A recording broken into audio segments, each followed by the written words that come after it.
اعوذ باللہ من الشیطان الرجیم بسم اللہ الرحمن الرحیم. انجینئر اویس دورانی قرآنی لیکچرز کے سلسلے میں قرآن کا کمال دیکھیے کہ یہ جو ہم موجودہ مسلمان ہیں سو کارڈ، ان کو قرآن نے سورہ جاسیہ میں آیت 27 میں 45/27 میں مبتلون کہا ہے. تو یہ آیات ہیں 27 سے 36 تک. یہ میں تلاوت کروں گا. پھر ان کا مبتلون باطل سے ہے. ایک تو کفر ہے نا کہ مانتے ہی نہیں ہیں، ایک وہ جو کھوٹی اور فریب پر مبنی چیز کو حق بنا کر پیش کرے. تو ایسے روش زندگی والے المبتلون کہلاتے ہیں. یہ اعلان جو ہم کرتے ہیں کہ زمین پر اللہ کا اقتدار ہے، تو کیا قرآن اس کے کسی گوشے پر جہاں ہم مسلمان ہیں اوروں کو تو چھوڑے، ان آیات کا اعلان کرتے ہیں کہ اللہ کی حکمرانی ہے. یہ اعلان تو جھوٹی بات کو سچ کہہ کر پیش کر رہے ہیں. یہ ہیں وہ لوگ جو دعوت تو کرتے ہیں مگر زندگی اس کے خلاف گزارتے ہیں. اقبال کہتے ہیں نا، چومے گویم مسلمانم بلرزم، ہاں کہ دانم مشکلات لا الہ. میں جانتا ہوں کہ مسلمان تو اپنے آپ کو کہتا ہوں، لیکن مجھے پتہ ہے کہ لا الہ کہنے میں کتنی مشکلات آئے ہیں جی. یہ کچھ 10 آیات ہے جی، میں ان کو تلاوت کروں گا سورہ جاسیہ کی. وَلِلَّهِ مُلْكُ السَّمَاوَاتِ وَالْأَرْضِ وَيَوْمَ تَقُومُ السَّاعَةُ يَوْمَئِذٍ يَخْسَرُ الْمُبْطِلُونَ وَتَرَىٰ كُلَّ أُمَّةٍ جَاثِيَةً كُلُّ أُمَّةٍ تُدْعَىٰ إِلَىٰ كِتَابِهَا الْيَوْمَ تُجْزَوْنَ مَا كُنتُمْ تَعْمَلُونَ هَٰذَا كِتَابُنَا يَنطِقُ عَلَيْكُمْ بِالْحَقِّ إِنَّا كُنَّا نَسْتَنسِخُ مَا كُنتُمْ تَعْمَلُونَ وَأَمَّا الَّذِينَ آمَنُوا وَعَمِلُوا الصَّالِحَاتِ فَيُدْخِلُهُمْ رَبُّهُمْ فِي رَحْمَةٍ وَذَٰلِكَ هُوَ الْفَوْزُ الْمُبِينُ وَأَمَّا الَّذِينَ كَفَرُوا أَفَلَمْ تَكُنْ آیاتی تتلی علیکم فاستکبرتم وکنتم قوما مجرمین وَإِذَا قِيلَ إِنَّ وَعْدَ اللَّهِ حَقٌّ وَالسَّاعَةُ لَا رَيْبَ فِيهَا قُلْتُمْ مَا تَدْرِي مَا السَّاعَةُ إِنْ تَظُنُّ إِلَّا ظَنًّا وَمَا نَحْنُ بِمُسْتَيْقِنِينَ وَبَدَا لَهُمْ سَيِّئَاتُ مَا عَمِلُوا وَحَاقَ بِهِم مَا كَانُوا بِهِ یستہزئون وقیل اليوم ننساکم کما نسیتم لقاء یومکم ھذا ومأواکم النار وما لکم من ناصرین ذالکم بانکم اتخذتم آیات اللہ ہزوا وغرتکم الحیات الدنیا فالیوم لا یخرجون منہا ولا هم یستعتبون فللہ الحمد رب السماوات والارض رب العالمین ولہ الکبریاء فی السماوات والارض وهو العزیز الحکیم. یہ جو آیت پہلی میں نے پڑھی نا، للہ ملک السماوات والارض ویوم تقوم الساعۃ یومئذ یخسر المبطلون. اصل میں قرآن کی مجید کی ہر آیت اپنے اندر ایک خاص اہمیت ہے، لیکن بعض آیات ایسی بھی آتی ہیں کہ جب ان پر غور کرے تو جو ذمہ داری قرآن عائد کرتا ہے تو ان کے احساس سے جو ہے وہ روحیں کب کپا اٹھتی ہیں، یہ لرزہ طاری ہو جاتا ہے اور آنکھوں میں باختیار جو ہے وہ آنسو آ جاتے ہیں جی. ہاں، ان میں سے ایک آیت یہ بھی ہے. بس آیت نظر آتا ہے کہ اس میں تو کوئی خاص بات ہے ہی نہیں. کہا ہے کہ وَلِلَّهِ مُلْكُ السَّمَاوَاتِ وَالْأَرْضِ، اس کائنات کی پستیوں اور بلندیوں میں، اجرام فلکی میں اور خود عرض میں حکمرانی حکومت اللہ کی ہے. اور آگے ہے جب انقلاب کا وقت آئے گا تو لفظ مبتلون دیکھیں گے کس قدر تباہی میں، ان کی تباہی اس وقت ہوگی. اب سوال یہ مبتلین کیا ہیں؟ مبتلین کون سے ہیں لوگ جی؟ مبتلون باطل سے ہے، جس طرح میں نے پہلے بتایا. اور اس لفظ کی یہ خصوصیت ہے، ایک تو کفر ہوتا ہے کہ انکاری کیا جائے کہ ہم مانتے ہی نہیں. اور دوسری چیز یہ ہے کہ ایک چیز کو حق بنا کر پیش کیا جائے، جب کوئی کسوٹی پر پرکھی جائے تو باطل نکلے، کھوٹی نکلے. یعنی ایک چیز کی شکل و صورت تو اس قسم کی ہو، لیکن اس کے اندر جو مقاصد اور مفاد پوشیدہ ہوتے ہیں وہ کھوکھلا ہو، اسے کھرا بنا کر پیش کیا جائے. کسوٹی پر پرکھا جائے تو کھوٹا نکلے، یہ ہے اندر سے کھوکھلی چیز. ایسا کرنے والوں کو جن کی روش زندگی یہ ہو مبتلون کہا جاتا ہے. قرآن یہ کہہ رہا ہے کہ سماوات اور عرض میں حکمرانی اللہ کی ہے. سماوات کو تو چھوڑیے، ٹھیک ہے جی، وہ تو ہمیں پتہ ہے کہ ہر چیز قانون کی زنجیروں میں جکڑی ہوئی ہے اور اس کی اطاعت کیے چلے جا رہی ہے، کسی کو یارائے سرکش ہی نہیں. ٹھیک ہے جی، اس اللہ کی وہاں حکمرانی، حکومت اور اقتدار موجود ہے. لیکن ہماری جو اپنی تمدنی زندگی ہے جس کو قرآن عرض سے پکارتا ہے، ٹھیک ہے جی، تو اس پہ کیا ہے جی؟ ٹھیک ہے جی، سینکڑوں مرتبہ جو ہے ہم یہ آیت پڑھتے ہیں کہ زمین پر حکومت اور حکمرانی اللہ کی ہے، اعلان کرتے ہیں. کیا یہ حقیقت ہے؟ کیا واقعی ہے کہ پورے قدرت کو چھوڑیے جہاں ہم بستے ہیں، جہاں کوئی بھی مسلمان بستا ہے، ہاں، کیا واقعی وہاں اللہ کی حکمرانی ہے؟ کیا اس ارض کے کسی ایک چپے زمین پر بھی جہاں مثلا مسلمانوں کی آبادی ہے، کسی جگہ بھی اللہ کی حکمرانی ہے؟ تو یہ آیت پڑھنے والے جو ہیں اس کا اعلان کرتے ہیں، بلکہ حقیقت یہ کہ واقعی نہیں ہے. ٹھیک ہے، وَلِلَّهِ مُلْكُ السَّمَاوَاتِ وَالْأَرْضِ، لے لیجیے، اس زمین پر اللہ کی حکمرانی ہے، جبکہ میں اعلان کرتا ہوں، اس اعتراف کرتا ہوں، اس کو پیش کرتا ہوں. ایک جھوٹی بات کو سچ کہہ کر پیش ہو رہی ہے. کیا یہ میرا دعویٰ جب کسوٹی پر پرکھا جائے گا تو کیا یہ سچا نکلے گا؟ ہاں، یہ ہے وہ چیز.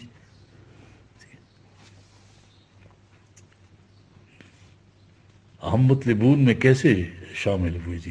ٹھیک ہے جی، ایک تو یہ کہ پاکستان یہ مملکت جو ہم نے اللہ کے نام پر حاصل کی تھی، ٹھیک ہے جی، پہلے کانسٹیٹیوشن کے تعارف میں پریفیس میں یہ فکر لکھا ہوا ہے، the sovereignty in the land belongs to Allah, اقتدار اعلیٰ، حکومت مطلقہ اللہ کی ہے. قرآن کی آیت ہی نہیں رکھی، ہم نے اس کانسٹیٹیوشن کی پہلی آیت ہی اپنے پریفیس کا پہلا فکر ہی وہاں یہ لکھا. کیا یہ حقیقت تھی کہ جو ہم نے وہاں لکھا؟ کیا یہ حقیقت ہوئی اس کے بعد جو ہم نے کہا؟ پھر یہ جو ہم تلاوت کرتے ہیں، یہ آیات متعدد مقامات پر آتی ہیں، اور یہ آیات الفاظ بھی نہ آئیں تو دیگر الفاظ میں تو قرآن کریم کی جو تعلیم کی بنیاد ہے وہ ہے لا الہ الا. تو بہرحال ہم ہر سانس میں کہتے ہیں، اور یہی بات ہے کہ الہ نہیں ہے کوئی بھی سوائے اللہ کے. وَلِلَّهِ مُلْكُ السَّمَاوَاتِ وَالْأَرْضِ ہے، ان دونوں کے معنی ایک ہے جی.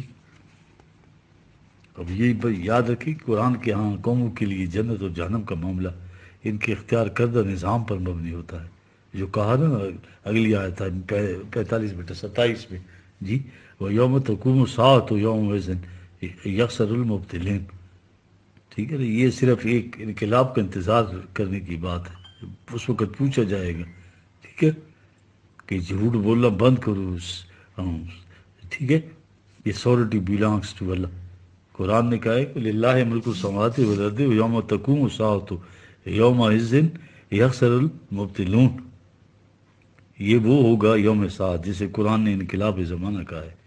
ہاں، آج تو بڑا اقتدار ہے ان کے پاس، تکبر ہے. وہ ترا کل امت جاسیہ، ٹھیک ہے، اور 28ویں آیت. لیکن اس وقت دیکھو گے کہ جب یہ بڑے بڑے متکبر اور سرکش جو ہے گھٹنوں کے بل جھوکے ہوں گے. جاسیہ کہتے ہیں جھوکے ہوئے گھٹنوں کے بل. کلو امت تدعا الی کتابیہا، وہاں دھاندلی نہیں ہوگی. ٹھیک ہے جی، اجتماعی نظام ہے، جہنم میں بھی قومیں جاتی ہیں اور جنت میں بھی قومیں. یہ زمرہ نظام کی بات ہے. افراد جن چیزوں کو نیکیاں کہہ کر اپنے آپ کو بہرحال کچھ بہلا لیتے ہیں وہ انقلاب والی چیز نہیں ہوتی. انقلاب تو ایک نظام کے تابع ہوتا ہے. ایک قوم انقلاب لاتی ہے، ایک امت انقلاب لاتی ہے. تو یہ ذمہ داری بھی قرآن نے امت کی کہی ہے. لہٰذا کذالک جعلناکم امۃ وسطا، امتم وسطا 2/143. ٹھیک ہے، ہر امت اپنے اپنے حوال نامے کی طرف بلائی جائے گی. قرآن جو اگلی آیت میں کہتا ہے، اور کتاب ہے اور ایک ایک کا عمل نامہ آئے گا. فرق تو بات کی بات ہے، یہ امت کا معاملہ ہے کہ تم نے کس قسم کا نظام قائم کیا تھا جی. اب اگلی آیت میں 28 میں کہہ رہے الیوم تجزون ما کنتم تعملون. جو کچھ تم کیا کرتے تھے آج اس کا نتیجہ تمہارے سامنے آ کر رہے گا. کہا حاضہ کتاب نہ ینطق علیکم بالحق. 29ویں آئے یہ ہے وہ حساب کتاب اکاؤنٹ تمہارا، تمہارا عمل نام، تمہارے خلاف جو کچھ لکھا گیا ہے اس کے اندر صداقت ہے، یہ ٹروتھ ہے، ایک لفظ بھی جھوٹا نہیں ہے. دوسری جگہ کہا گیا 17/14 میں کہ اقرا کتابک، ہاں اپنا عمل نامہ پڑھ. اس کے بعد کہا کہ خود اپنے متعلق فیصلہ کر کہ تمہیں کیا سزا دی جائے. ٹھیک ہے. حاضہ کتابنا ینطق علیکم بالحق ان کنا نستنسخ ما کنتم تعملون. یہ 29ویں آیت. تو سمجھتے تھے کہ ہم نے جو کچھ کیا وہ ہوا میں اڑ گیا. ہم ایک ایک حرف لکھ لیا کرتے تھے اور یہ لکھا ہوا تمہارا عمل نامہ ہے. ٹھیک ہے، تمہارے سامنے آ رہا ہے، دیکھو فیصلہ کرو کہاں تمہارا ٹھکانہ ہوگا. فَأَمَّا الَّذِينَ آمَنُوا وَعَمِلُوا الصَّالِحَاتِ فَيُدْخِلُهُمْ رَبُّهُمْ فِي رَحْمَةٍ. 30ویں آیت 45 سورہ کی. ٹھیک ہے. اس کتاب کی روح سے جو اس قوم کے اجتماعی اعمال ہوں گے یا عام و نظام آنا جس کتاب افراد زندگی بسر کرتے ہیں، جو ان حقائق پر یقین رکھتے ہوئے صلاحیت بخش پروگرام پر عمل پیرا ہوں گے تو ان کا ٹھکانہ، ان کا مقام اللہ کی رحمت میں ہوگا جہاں نشو و نما ملے گی. ذالک والفوز المبین. یہ بہت بڑی اچیومنٹ ہے جی، نجات نہیں ہے. قرآن نے فوز کا تصور پیش کیا ہے، نجات کا تصور تو مذہب کا ہے. یہ فرق ہے، مذہب کا منتہا نجات ہے، سالویشن جس کو کہتے ہیں. پہلے کسی مصیبت میں کوئی گرفتار ہو، اس مصیبت سے چھٹکارا ملے تو اسے نجات کہتے ہیں. عذاب میں مبتلا افراد سے چھٹکارا میں نجات ہے. ٹھیک ہے. یہ وہ چیز یہ سارے یہ تگ و دو کرنے کے بعد ایز یو جیسے تھے ویسے ہو گئے. ٹھیک ہے. کچھ حاصل نہیں ہوا، یعنی کوئی اچیومنٹ نہیں ہوئی. یہ ہے اچیومنٹ. یہ تمام مذاہب جتنے بھی ہیں یہاں نجاتی ہے. ہمارے یہاں بھی یہی تصور ہے. ساری تک و تاز جتنی بھی ہے یہ خدا کا انسانوں کو پیدا کرنا، انبیاء کرام کا بھیجنا، سلسلہ رشد و حیات ہدایت، یہ ساری عبادات کے پروگرام کائے کے لیے، یعنی یہ اس لیے کہ کسی عذاب میں انسان مبتلا ہے، اس عذاب سے چھٹکارا مل گیا.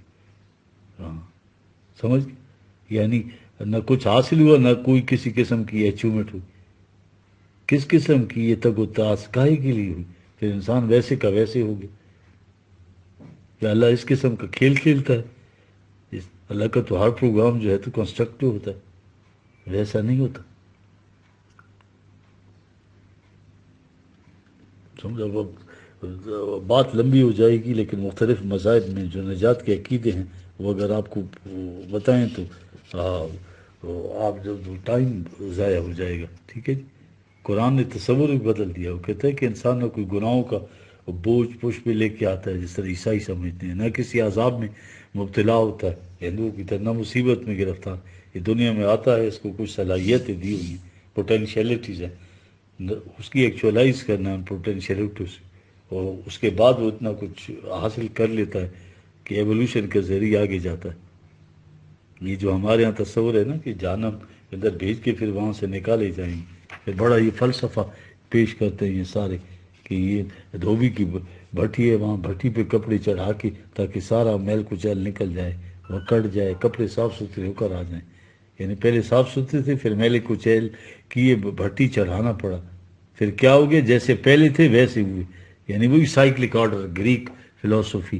ہاں جی، انسان جیسے تھا ویسے ہی ہو گیا. یعنی اللہ کا سارا پروگرام اس لیے ہو گیا کہ جیسے پہلے تھا ویسے ہو گیا. ٹھیک ہے جی. قرآن نجات کی بجائے جو ہے اچیومنٹ، فوز، یہ انسان کچھ حاصل کرتا ہے، کچھ بنتا ہے، کچھ ایز یوور نہیں ہوتا. اس کا ہر قدم اس کے پروگرام کے مطابق اٹھتا ہے، پہلے سے کہیں آگے ہوتا ہے. اس کے اندر نئی صلاحیتیں برومند ہوتی ہیں، قدم آگے بڑھتا ہے، اچیومنٹ ہوتی ہے، آگے بڑھتا ہے. جیسے اس کے مقابلے کتنا کچھ متاع گراں پہ ساتھ لے کر جاتا ہے. کسی عذاب سے اس کا چھٹکارا نہیں ہوتا جی. اس نے بہت کمائی کی ہوئی ہوتی ہے جس کو ساتھ لے کر جاتا ہے. یہ ارتقاء ہے، ایوولوشن کی اگلی منزل میں پہنچتا ہے. اس لیے قرآن نے فوز کا لفظ استعمال کیا ہے. کہا ذالک والفوز المبین. یار اچیومنٹ، اور ایسی اچیومنٹ جو نظر آ جائے کہ کیا بن کے آیا تھا، دنیا میں آیا تھا، تو مثال یہ چیز ہے، یہ اچیومنٹ ہے. ذالک والفوز المبین. واما الذین کفروا، ٹھیک ہے، اور جنہوں نے اس پروگرام کی صداقت سے انکار کیا تو ان سے پوچھا جائے گا افلم تکن آیتی تتلا علیکم، 31ویں آیت، کیا تمہارے سامنے ہمارے قوانین یہ باتیں پیش نہیں کی جاتی رہی ہیں؟ تو قرآن نے ہر مقام پر کہا ہے کہ ہم ویسی کسی قوم کو تباہ نہیں کرتے، پہلے اس قوم تک صحیح پیغام پہنچاتے ہیں۔ وہاں اگنورنس آف لا جو ہے والی بات نہیں ہے، بلکہ علم لایا جاتا ہے کہ صحیح راستہ یہ ہے، غلط راستہ یہ ہے۔ اور اگلی بات یہ قوم انسانیت کی سطح پر ہونی چاہیے کہ اس سمجھ بوجھ بھی وہ پاگل نہ ہوں، ٹھیک ہے۔ جب ایسی قوموں کو سمجھنے کی صلاحیت اس کے اندر ہو، قرآن کا پیغام پہنچ چکا، اس کے بعد وہ دیدہ دانستہ سے سرکشی برتے تو یہ جو آج تو کوئی بھی نہیں کہہ سکتا، وہ اتنا انٹرنیٹ کا زمانہ ہے، کمیونیکیشن اتنا فاسٹ ہو گیا ہے، آج تو ہر آدمی تک قرآن کا پیغام پہنچا ہوا ہے، ٹھیک ہے۔ ان سے پوچھا جائے گا کیا تمہارے سامنے ہمارے قوانین آئے تھے یا نہیں؟ اگر آئے تھے فس تک برتم سرکشی برتی وکنتم قومم مجرمین، جس طرح تم جرائم پیشہ قوم ہو گئی، کرائم کی تم نے جی، قوانین تمہارے سامنے آ چکے تھے، سرکشی برتی، استکبار برتا۔ جرائم کے ارتکاب کی بنیادی وجہ اور اس کا علاج قرآن اب اگلی آیت پہ بتا رہا ہے، 32ویں آیت ہے۔ وَإِذَا قِيلَ إِنَّ وَعْدَ اللَّهِ حَقٌّ وَسَاعَةُ لَا رَيْبَ فِيهَا قُلْتُمْ مَا نَدْرِي مَا السَّاعَةُ إِن نَظُنُّ إِلَّا ظَنًّا وَنَحْنُ بِمُسْتَيْقِنِينَ۔ اور جب تم سے کہا جاتا تھا کہ یاد رکھو اللہ کا وعدہ حق ہے، جو کوئی تم سے کہا جا رہا ہے یہ اس طرح واقع ہو کے رہے گا اور یہ انقلاب آ کر رہے گا، اس میں قطعاً شک و شبہ نہیں، تو تم کہا کرتے تھے کہ ہم نہیں جانتے کہ انقلاب کیا ہے، ہم اسے محض ایک جو ہے تو ڈیلیوژن سمجھتے تھے، ہم اس پر یقین کرنے کے لیے بالکل تیار نہیں ہیں، ٹھیک ہے۔ یہ ہے جی، بس اس لیے ہر وہ شخص یہاں تو یہ ہے کہ بس انسان سمجھتا ہے کہ زندگی اسی دنیا کی ہے، اس میں یہ ہے کہ میں کسی طرح سے کاریگری سے ہوشیاری سے اچھی طرح گزار لوں، کامیاب مرنے کے بعد پھر آگے کوئی سلسلہ نہیں ہے، اس لیے ہر شخص وہ یہاں انتظام کر سکے میں قانون شکنی بھی کرے اور گرفت میں بھی نہ ہوں، کس طرح سے دے دلا کے چھوٹ جاؤں، ساری عدالتیں اور سارے بیٹھوں گے، پیسے دیں اور چھوٹ جائیں، جائز و ناجائز، حسب و سلب و ناب سے اپنے مفاد اکٹھے کرتا جائے، کیونکہ مرنے کے بعد معاملہ ختم ہے، کوئی صورت ہی نہیں، آپ جرائم کو روک سکیں کہ روک کے دکھا دیں، اس طرح کے کانسیپٹس ہو تو یہ وہ چیز ہے جو قرآن بتا رہا ہے، سمجھ گئے؟ جرائم کے استعداد کا علاج جو ہے معاوضے کا یقین کیے بغیر ممکن ہی نہیں ہے، کیسے معاوضہ ہوگا؟ قرآن کہتے ہیں مومن کے دل میں بھی وہ خیال نہیں گزرے گا، کیونکہ اسے یقین ہے کہ اس کی زندگی پر اس کا اثر ہوتا ہے، تو جرم تو وہ کر ہی نہیں سکتا جی مومن، اگر یقین ہو جائے کہ انسان باز رہتا، معاوضے کا قرآن بار بار زور دے رہا ہے، اکاؤنٹ لا آف ریکوٹل کا زور دے رہا ہے جی، ہمیں بھی یقین نہیں ہے ہمارے دل میں کہ ہمارے دل میں گزرنے والے خیالات کا اکاؤنٹیبلٹی ہوگی، مرنے کے بعد قیامت ہے تو پھر زبان سے کوئی بات کہتے ہیں کہ ہاں ٹھیک ہے بس ایک خیال تھا وہ آتا تھا، ہمیں بھی آتا تھا، یقین نہیں تھا، یہ دراصل ہماری سرگزشت بیان ہو رہی ہے۔ آج جتنی کوشش ہو رہی ہیں پورے عالم اسلام میں، مسلمانوں کے تمام ممالک کے اندر اصلاح احوال کی، انسداد جرائم کی، معاشی کی بہتری کی، کچھ نہیں ہو رہا، وجہ کیا ہے؟ وہ یہ ہے کہ ہمارے یہاں بنیاد نہیں ہے، یعنی اپنے ہر عمل اور خیال کے معاوضے کا یقین نہیں ہے، زبان سے زیادہ الفاظ دہرائے دیے جاتے ہیں، خیال والی بات ہے۔ اس کی وجہ کیا ہے کہ سزا جو ہے یاد رکھیں باہر سے نہیں ملتی، بلکہ ہر عمل کی سزا اس کے اندر پوشیدہ ہے، یہ قرآن بتا رہا ہے، بڑا سائنٹیفک طریقہ ہے قرآن کا پنش کرنے کا، ٹھیک ہے تمہیں یقین ہو نہ ہو یہ واقع ہو کر رہے گا، کیا ہے وَبَدَا لَهُمْ سَیِّئَاتُ مَا عَمِلُوا وَحَاقَ بِهِم مَا كَانُوا بِهِ يَسْتَهْزِئُونَ۔ یہ دیکھیں وہ سزا تو اس عمل کے اندر ہوتی ہے، ہلاکت سنکھے کے اندر ہے، آپ سنکھیا پھانک لیں پھر دیکھیں، وہ خارج سے سزا نہیں ملتی، اس کے اندر ہے سزا، یہ ہے وہ بدالام سیئات، تمہارے کاموں کے اندر جو تمہاری تباہیاں چھپی وہ نمودار ہوں گی، نمایاں ہو گئیں، یہ آخرت کا مواخذہ، اکاؤنٹیبل وہاں کا بے ماکانو بھی استاذین، وہ جو تم سنجیدگی سے نہیں لے رہے تھے اس چیز کو، وارننگس کو، تو اس تباہی نے تمہیں گھیر لیا. وکیل الیوم ننساکم کما نسیتم لقاء یومکم ھذا، 34ویں آیت اسی کی. اس وقت تم سے یہ بات کہی جائے گی کہ جس طرح تم نے اس اکاؤنٹیبلٹی کو، اعمال کی سزا کو، اس بدلے کو، اس سلے کو پس پش ڈال دیا تھا، کہ ہمیں یقین ہے آج تمہیں بھی اس طرح پس پش ڈال دیا جائے گا. اللہ کے بندوں میں تو آگے نہیں بڑھ سکتے. وَمَوَاكُمُ النَّارُ وَمَا لَكُم مِّن نَاصِرِينَ، آج کوئی تمہارا حامی و ناصر نہیں ہے. آج تمہارے پچھلے عمل کی ساری کھیتیاں جھلس کر ڈھیر ہو جائیں گی. اس لیے ذالکم بِأَنَّکُم اتخذتم آیات اللہ حضوا وغرتکم الحیات الدنیا، 35ویں آیا. دنیاوی زندگی کی مفاد پرستیوں نے تمہیں دھوکے میں رکھا ہوا تھا، تمہیں فریب دیا ہوا تھا. یہ وجہ تھی تو اتنی بڑی صداقتوں کو کہ ایسا ہو کر رہے گا سنجیدگی سے نہیں لیتے تھے، لائٹلی ہلکے پھلکے انداز میں سنتے تھے ہماری طرح کہ ہمارا آخرت پر ایمان ہے. تمہارے دل میں اس کا یقین نہیں ہوتا تھا. کہف الیوم لا یخرجون منہا ولا هم یستعتبون. جی اب تو یہاں کسی طرح سے بھی ناک رگڑنے سے کوئی فائدہ نہیں ہے، قرآن کہہ رہا ہے. ٹھیک ہے جی، قرآن کے لیے شرط یہ ہے کہ من تابا و عمل صالحا، ٹھیک ہے، واپس لوٹو اور صحیح راستے پر چلا تو تب توبہ قبول ہوتی. توبہ ایسے انسان موت سے پہلے ہونے والے نقصان کا ازالہ نہیں کر سکتا. توبہ کے لیے کیا ضرورت ہے کہ اس کو وقت ملے. ولا ہم یستعتبون، وہاں اس کا وقت نہیں رہے گا کہ یہ گڑ گڑانا کسی کام آ جائے. اور جب ظہور نتائج جسے قرآن کہتا ہے، غلط قدم اٹھانے کا جو نتیجہ برآمد ہو جائے، سامنے آ جائے، یہ ہے وہ قرآن بتا رہا ہے. ٹھیک ہے، جنت اور جہنم کی زندگی اور اس دنیا کی زندگی میں اصلاح کا عمل ہے. یہ تصور ہی غلط ہے کہ وہاں جانے کے بعد کچھ عرصہ جہنم میں رکھا جائے گا، 6 مہینے کی قید ہے، سال بھر کی قید. یہ غلط ہے. یہ تو ایوولوشن ہے جی، جو رک گیا تو رک گیا جی. وما ہم بخارجین من النار، 2/107. وما ہم بخارجین من النار، یہ جہنم میں سے انسان نہیں نکل سکتا. قرآن کہہ رہا ہے جنت وہ مقام ہے جس سے مزید کام کرنے کے مواقع اور گنجائش ہوگی، وہاں سے فردر آگے بڑھیں گے. لیکن جس نے زندگی بسر کی صلاحیت نہیں ہوگی وہ روک دیا جائے گا. اس لیے دارالعمل کام کرنے کا جو موقع گنجائش ہے وہ یہی میدان زندگی، ایسی دنیا کی زندگی دارالعمل ہے. جو کچھ انسان یہاں بنے گا اس کے مطابق آگے جائے گا. اس لیے کہا وَلَهُمْ یُسْتَعْتَبُونَ، نہ تو خود وہاں سے نکل سکیں گے اور نہ وہاں سے جسے توبہ کہتے ہیں انسان کے کسی کام آ سکے گی. یہ قرآن نے کہا ہے کہ وقت غنیمت سمجھو. ٹھیک ہے، جب تمہیں اس کا احساس ہو جائے، غلط راستے کی طرف اٹھو، واپس آ جاؤ.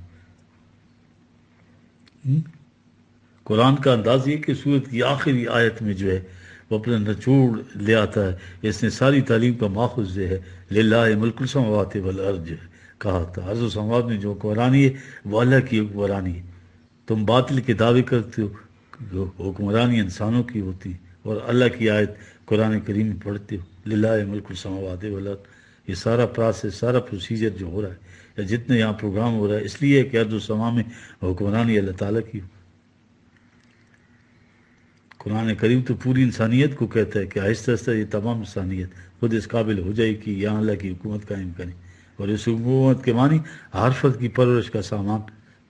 وہ حکومت حاکم کے احکام مانے کی صرف بات نہیں ہوگی، اس کا جو جذبہ